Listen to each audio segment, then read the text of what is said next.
এসো এসো বন্ধুরা দলে দলে ইমাম মাহমুদের পতাকা তলে।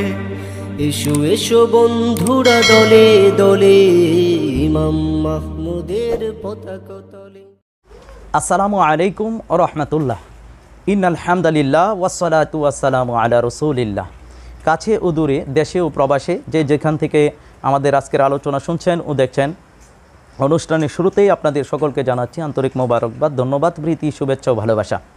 সম্মানিত দর্শক ও শ্রোতা, আপনারা অনলাইনে যারা আমাদেরকে বিভিন্ন প্রশ্ন করেন, তাদের মধ্য থেকে একটা প্রশ্নের উত্তর আজকে আমরা দেওয়ার চেষ্টা করি। যেহেতু গুরুত্বপূর্ণ যে সমস্ত প্রশ্ন আছে, বিশেষ করে ইমাম মাহমুদ সংক্রান্ত, গাজওয়াতুল হিন্দ সংক্রান্ত যে সমস্ত সংশয় আছে, সন্দেহ আছে, এগুলো আমরা নিরসন করার চেষ্টা করব পর্যায়ক্রমে, আল্লাহ তাআলা যদি আমাদেরকে সেই তৌফিক দান করেন। আজকে যে গুরুত্বপূর্ণ প্রশ্নের একটি উত্তর আপনাদের সামনে দিব। অনলাইনে প্রচারিত ব্যক্তি কি ইমাম মাহমুদ? আপনারা হয়তো থাম্বনেল দেখে বুঝতে পেরেছেন আমাদের আলোচনার বিষয়বস্তু। উম্মার বার্তা নামে একটা চ্যানেল রয়েছে, যেখানে ইমাম মাহমুদ, এটা অফিসিয়াল একটি চ্যানেল, সেখানে উনি উম্মাকে সতর্ক করছেন।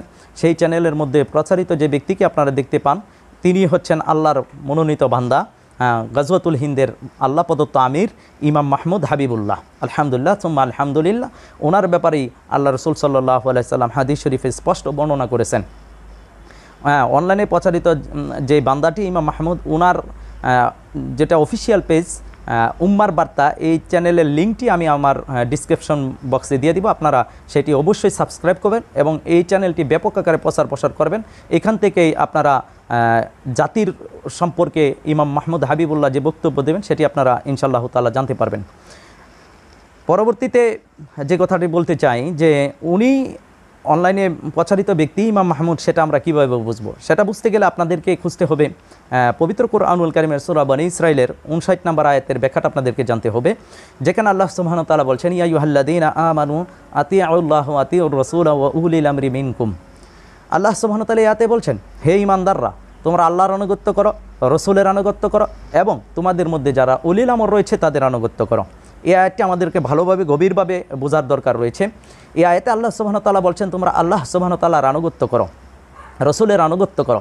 তা আনুগত্যের পূর্ব শর্ত হচ্ছে পরিচয় লাভ করা। পরিচয়বিহীন কখনো আনুগত্য হয় না। তা আমরা যদি আল্লাহ সুবহানাহু ওয়া তাআলার আনুগত্য করতে চাই, সর্বপ্রথম আমাদেরকে আল্লাহর পরিচয় জানতে হবে। আল্লাহ এক, অদ্বিতীয়, উনি সার্বভৌমত্ব ক্ষমতার মালিক, উনি আইনদাতা, বিধানদাতা, হুকুমদাতা। আল্লাহ সুবহানাহু ওয়া তাআলার ব্যাপারে আমাদের সর্বপ্রথম আকীদাকে ক্লিয়ার করতে হবে, ওনার ব্যাপারে পরিচয় লাভ করতে হবে। এই ব্যাপারে পবিত্র কোরআনুল কারীমে বিশদ আলোচনা আছে, বিশেষ করে সূরাতুল ইখলাসের মধ্যে বর্ণনা রয়েছে, আয়াতুল কুরসি সহ পবিত্র কোরআনুল কারীম এবং প্রত্যেকটা ধর্মীয় গ্রন্থ যেটি আল্লাহর পক্ষ থেকে নাজিলকৃত, প্রত্যেকটা নাজিলকৃত গ্রন্থে আল্লাহ সুবহানাহু ওয়া তাআলার পরিচয় সুন্দরভাবে, দ্ব্যর্থহীনভাবে বর্ণনা এসেছে। সুতরাং এই বিষয়টাতে মুসলিম উম্মাহ ঐক্য আছে, এই বিষয়টা নিয়ে তাদের মধ্যে তেমন কোনো মতানৈক্য নাই। সুতরাং এই বিষয়ে আমি ডিটেলস কথা না বলে আমি পরবর্তীতে যাচ্ছি। ইয়া আইয়ুহাল্লাযীনা আমানু আতিউর রাসূল, হে ঈমানদাররা, তোমরা রসুলের আনুগত্য করো। আল্লাহ রসুল সাল্লাল্লাহু আলাইহি সাল্লামের আনুগত্য করতে গেলে সর্বপ্রথম রসুল সাল্লাল্লাহু আলাইহি সাল্লামের পরিচয় লাভ করতে হবে। আর রসুল সাল্লাল্লাহু আলাইহি সাল্লামের পরিচয় কীভাবে নেবেন? জাস্ট ধরেন, ইমেজিং করেন, ধরেন আমরা ওই জাহিলিয়াতের যুগটাতে আমরা আসি, মুহাম্মদ সাল্লাল্লাহু আলাইহি সাল্লাম সেই সময়টা ধরেন সদ্য নবুয়ত প্রাপ্ত হয়েছেন। যেমন আমরা ইমাম মাহমুদের বেলায়েতের ব্যাপারে আপনাদেরকে বলছি, উনি 2017 সালে বেলায়েত প্রাপ্ত হয়েছেন। ওনার বেলায়েতের প্রসার আস্তে আস্তে হচ্ছে। আমরা যদি আজ থেকে প্রায় 1450 বছর পূর্বে যাই, ধরেন মুহাম্মদ সাল্লাল্লাহু আলাইহি সাল্লাম সদ্য নবুয়ত লাভ করেছেন, কিভাবে বুঝবেন যে উনি যে নবুয়তধারী একজন ব্যক্তি? সেটা বোঝার উপায় কী ছিল? ওনার বর্ণনা তাওরীতের মধ্যে রয়েছেন, ওনার বর্ণনা ইঞ্জিলের মধ্যে রয়েছেন, ওনার বর্ণনা অন্যান্য ধর্মগ্রন্থের মধ্যেগুলোর মধ্যে রয়েছেন। ওনার বর্ণনা খুদ তখন আল্লাহ সুবহানাহু ওয়া তাআলা ওহী নাজিল হচ্ছিলেন, সেই ওহীর মাধ্যমে আল্লাহ সুবহানাহু ওয়া তাআলা বিভিন্ন প্রশ্নের উত্তরগুলো পর্যায়ক্রমে দিচ্ছিলেন। উনি যে মনোনীত বান্দা, এটা পর্যায়ক্রমে কুরআন নাজিল হচ্ছিল।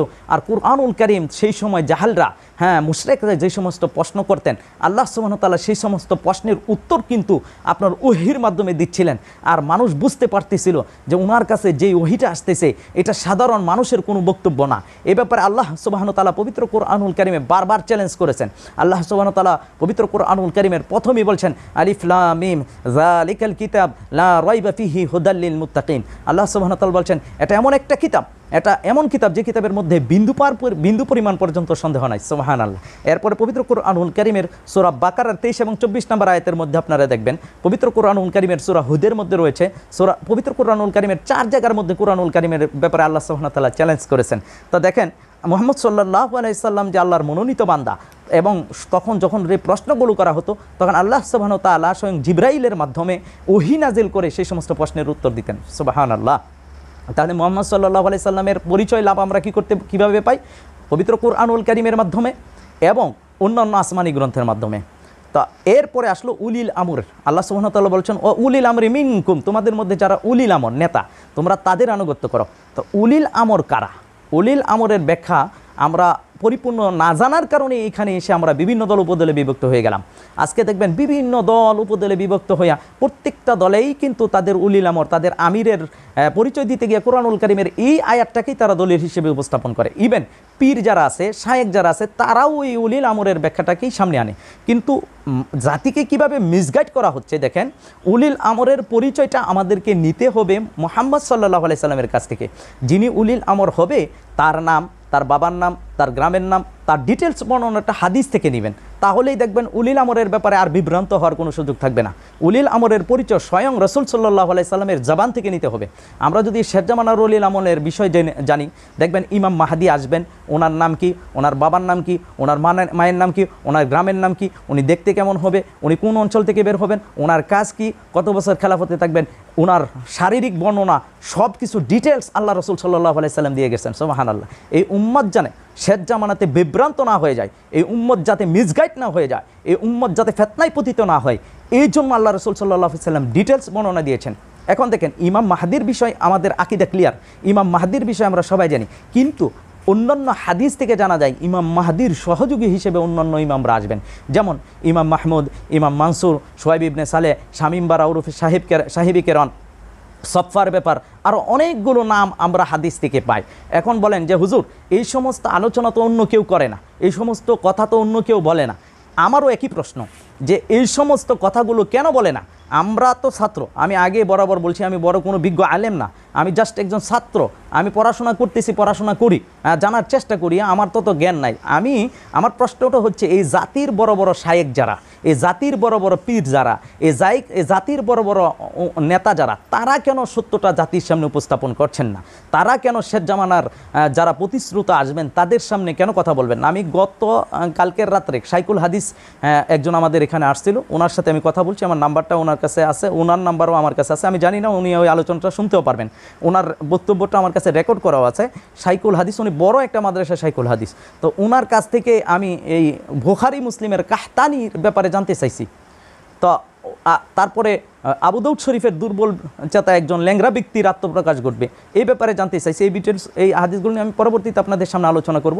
তো উনি দেখলাম যেটা বললাম যে এই বিষয়গুলো তাহকিক করা হয় না, অথচ উনি বলতেছে আমি সিয়াসিতা বুখারী পড়াইতেছি 27 বছর ধরে, একজন শাইকুল হাদিস। আমি সম্মানের সহিত ওনার কাছে জানতে চাইছি যে শায়েক, উস্তাদ, আপনারা তো আমাদের উস্তাদ, আপনারা তো জাতির শায়েক, আপনাদেরকে মানুষ ফলো করে, আপনি আমাদেরকে পরিচয় দেন এই কাহতানির বিষয়টা কি, আসলে কাহতানি কে? উনি যদি আসলো আর আমি যদি জানলাম না, আল্লাহ রাসূল তো বলছেন যে উলিল আমরের পরিচয়ের বিষয়টা, এই উলিল আমরের ক্ষেত্রে গিয়ে আজকে আমরা বিভ্রান্ত হয়ে যাচ্ছি। আজকে এই উলিল আমরের পরিচয়টা আমাদেরকে হাদিস থেকে নিতে হবে। তো ইমাম মাহদির পরিচয়, ইমাম মাহমুদের পরিচয়, অন্যান্য আল্লাহ প্রদত্ত যে বান্দাগুলো, তাদের ব্যাপারে আমি শাইকুল হাদিস, যিনি অনেকটা বড় মাদ্রাসার একজন শাইকুল হাদিস, উনি বললেন যে উনি বুখারী পড়ান, উনি বুখারীর মুখস্থ হাদিস। তা আমি ওনাকে বললাম যে কাহতানির বিষয়ে যে হাদিসটা আসছে, সেই কাহতানিটা মূলত কে? উনি বললেন যে এটার ব্যাখ্যা আমরা ওইভাবে করি না, শেষ জামানার বিষয় নিয়ে অত ডিটেলসভাবে আলোচনা করা হয় না। তা আমি বললাম যে আপনারা হচ্ছেন শাইকুল হাদিস, আপনারা উম্মার গুরুত্বপূর্ণ ব্যক্তিত্ব, আপনারা উম্মাকে সঠিক তথ্যটা যদি দিতেন, বিশেষ করে আমাদেরকে কেন আজকে কথা বলতে হচ্ছে? আমরা অজ্ঞ ব্যক্তি, আমরা জাহেল ব্যক্তি, আমরা মূর্খ ব্যক্তি, হ্যাঁ, তো আমরা আজকে কেন উম্মাকে এই কথা বলতে হয়? আমরা কেন সতর্ক করব? আপনারা তো সতর্ক করতেন, আপনাদের কাছ থেকে আমরা সতর্ক হতাম, এটা ছিল ওনাদের কাজ, কিন্তু ওনারা সেটি কেন করতেছে না? এটাই হচ্ছে আমাদের প্রশ্নটা, আমারও একই প্রশ্ন। তো যাক, উলিল আমরের পরিচয়টা আমরা যদি হাদিস থেকে নিতে পারি, আপনি যেই আমিরের অনুসরণ করেন, আপনি যেই নেতার অনুসরণ করেন, আপনি যেই পীর বা দরবারে যান, আপনি একবার কি প্রশ্ন করেছেন যে উনি কি উলিল আমর? আসলেই কি উলিল আমর? উলিল আমর হইলে ওনার পরিচয় কি হাদিস আছে? শেষ জামানা, এটাই আমাদেরকে সতর্ক থাকতে হবে। এই জামানার উলিল আমর যারা, এদের পরিচয় হাদিস থেকে নিতে হবে। বিভ্রান্ত হয়ে যাওয়ার সময় এটা। ইমান রক্ষা করা বড় কঠিন বিষয় এখন। সকালবেলা ইমানদার বিকালবেলা বেঈমান হয়ে যায়, বিকালবেলা ইমানদার সকালবেলা বেঈমান হয়ে যাচ্ছে। এমতো অবস্থায় উলিল আমরদের পরিচয়টা যদি আমরা হাদিস থেকে নিতে পারি তাহলে আমরা বিভ্রান্ত হওয়ার সম্ভাবনা খুবই কম। তো যেই কথাটা বলতেছি, আরেকটা ব্যাখ্যা যেটা বলতে হয়, উলিল আমর সাধারণত দুই প্রকার। একটা হচ্ছে উলিল আমর ওই সমস্ত শাসকগণ। এই শাসকগণ কারা? এমন শাসক হবেন যিনি কোনো বর্ডার রাখবেন না। এই কথাগুলো আজকে জাতির সামনে আমাদের বলতে হবে। এমন শাসক যিনি কোনো বর্ডার রাখবেন না, সারা পৃথিবীর বর্ডারগুলোকে ভেঙে দিয়ে একটা সাম্রাজ্য করবেন, ইসলামী খেলাফত থাকবে, সেখানে কোনো বর্ডারের অস্তিত্ব থাকবে না। সাইক্স পিকুর বর্ডার এটা ভেঙে দিতে হবে, এই বর্ডারের কোনো অস্তিত্ব নাই, এটা ইসলামের মধ্যে নাই। আল্লাহর জমিনে আল্লাহর বান্দাগণ ঘুরবে, আল্লাহর জমিনের যেতায় সেতায় যাবে। আজকে শক্তিধর রাষ্ট্রগুলো, আজকের শক্তি যাদের আছে তারাই কেবল আজকে বুক বিলাস করতেছে। তারা তাদের শক্তিকে ব্যবহার করে তারা আল্লাহ প্রদত্ত এই সম্পদগুলোকে তারা আহরণ করতেছে। তো আমার মনে হয় ইশারা ইঙ্গিতেই আপনারা অনেক কিছু বুঝতে পারছেন। তো দেখেন এখানে যে শাসকের কথা বলা হয়েছে এটা অনুপস্থিত। যখন অনুপস্থিত থাকে তখন এই উলিল আমরের দায়িত্ব হয়ে যায় উলামায়ে কেরামের উপর। আল উলামা ওয়ারাসাতুল আম্বিয়া, ও আলেমগণ হলো নবীগণের উত্তরসূরি। এখন সেই আলেমরা যখন বিভিন্ন দল উপদলে বিভক্ত হয়ে যায়, এই আলেমরা যখন দুনিয়ালুবী হয়ে যায়, এই আলেমরার মধ্যে যখন গুরামি প্রবেশ করে, এই আলেমরা যখন হকের উপরে থাকে না, তখনই এটা আল্লাহ প্রদত্ত কোনো বান্দা, আল্লাহ প্রদত্ত কোনো নেতা, আল্লাহর পক্ষ থেকে আসাটা ফরজ হয়ে যায়। এই অবস্থায় আল্লাহ সুবহানাহু ওয়া তাআলা আজকের আমরা দেখি প্রথমটা নাই, অনুপস্থিত কোনো মুসলিম, এমন কোনো নেতা নাই যিনার নেতৃত্বে আজকে মুসলিম উম্মাহ ঐক্যবদ্ধ হবে। আমরা এমন কোনো আলেমকেও আজকে দেখি না যার নেতৃত্বে মুসলিম উম্মাহ একত্রিত হবে। আজকের এই সংকটপূর্ণ অবস্থাতে গাজওয়াতুল হিন্দের জন্য একজন প্ল্যাটফর্মে এসে ডাক দিবেন, সেই সাহস, সেই সৎ সাহস এবং সেই আল্লাহ প্রদত্ত ব্যক্তি নাই, আল্লাহ প্রদত্ত এই ধরনের কোনো আলেম আমরা দেখি না, বড় শায়েখ আমরা দেখি না। যদি থাকে তাহলে তার কথা বলেন, আমরা তার কাছে যাব, যিনি আমাদেরকে আসন্ন এই বিপদ থেকে রক্ষা দিতে পারবেন, যিনি আমাদেরকে দিশা দর্শন দিবেন। এই ধরনের কোনো আলেমের নাম আমাদেরকে বলেন, যিনি আমাদেরকে মুসলিম উম্মাকে জানমালের নিরাপত্তা দিবেন। এই ধরনের একজন আলেম যদি থাকে তাহলে আমরা তার অনুসরণ করতে চাই, আমরা তার মাধ্যমে ঐক্যবদ্ধ হতে চাই। কিন্তু আমরা দেখি জাতির এই ক্লান্তি লগ্নে ওলামায়ে কেরামের যে দায়িত্ব, সেই দায়িত্ব থেকে তারা গাফেল হয়ে গেছেন। যার কারণে আজকে ইমাম মাহমুদ একজন দুর্বল ব্যক্তিকে আল্লাহ পাঠিয়েছেন। উনি আজকে মানুষকে, জাতিকে ঐক্যবদ্ধ করছেন, উনি আসন্ন বিপদ সম্পর্কে জাতিকে সতর্ক করছেন। আমরা তার ডাকে ঐক্যবদ্ধ হয়ে আমরা যাতে নিজেদের প্রতিরোধ করতে পারি। আমাদের আক্রমণ করা আমাদের উদ্দেশ্য না, আমরা আক্রান্ত হলে কিভাবে নিজের জানমালের হেফাজত, নিরাপত্তা আমরা দিতে পারি, সেটাই হচ্ছে আমাদের এখন মুখ্য বিষয়। সুতরাং আশা করি উলিল আমরের ব্যাখ্যা আপনারা জানতে পেরেছেন। সুতরাং আমরা বলবো যে অনলাইনে প্রসারিত যে ব্যক্তি ইমাম মাহমুদ হাবিবুল্লাহ, এতে নিঃসন্দেহে এতে কোনো সন্দেহ নয়। আপনার এটা যাচাই করেন, যখনই কোনো বিষয় আসে তখনই জাতির উপর এটা ফরজ হয়ে যায় সেটি যাচাই করা। উলামায়ে কেরামদের প্রতি আমাদের উদাত্ত আহ্বান থাকবে, আপনারা কি করেন সেটি জাতির সামনে খোলাসা করেন। হয়তো উনি সত্য হলে সেটাও প্রচার করেন, অথবা উনি ভুল হলে সেটাও প্রচার করেন। এটা হচ্ছে আপনাদের দায়িত্ব। আমি ওপেনভাবে আজকে আপনাদের সামনে বললাম, ইমাম মাহমুদও সেই কথাটাই বলেন, আমি যদি সত্য হই তাহলে সত্যটা আপনারা প্রচার করেন, আর আমি যদি ভুল হই তাহলে সেটাও জাতির সামনে আজকে উপস্থাপন করেন। আমরাও বলতে চাই, ইমাম মাহমুদ যদি ভুল হয়ে থাকে, উনি যদি দণ্ড হয়ে থাকে, উনি যদি প্রতারক হয়ে থাকে, তাহলে জাতির সামনে এটা আলেম ওলামাদের ক্লিয়ার করা এখনই সময়ের দাবি। হ্যাঁ, আর আমরাও ইনশাআল্লাহ তাআলা কোরআন সুন্নাহ অনুযায়ী এটা ক্লিয়ার করতে চাই। পর্যায়ক্রমে আমাদের এই চ্যানেলের মাধ্যমে এবং অন্যান্য চ্যানেলের মাধ্যমে সত্যটা আমরা জাতির সামনে উপস্থাপন করার ইচ্ছা রাখি। ওমা তাওফিকে ইল্লা বিল্লাহ। আল্লাহ তাবারক ওয়া তাআলা আমাদেরকে হকের সাথে ঐক্যবদ্ধভাবে কাজ করার তৌফিক দান করুক। আসসালামু আলাইকুম ওয়া রাহমাতুল্লাহ।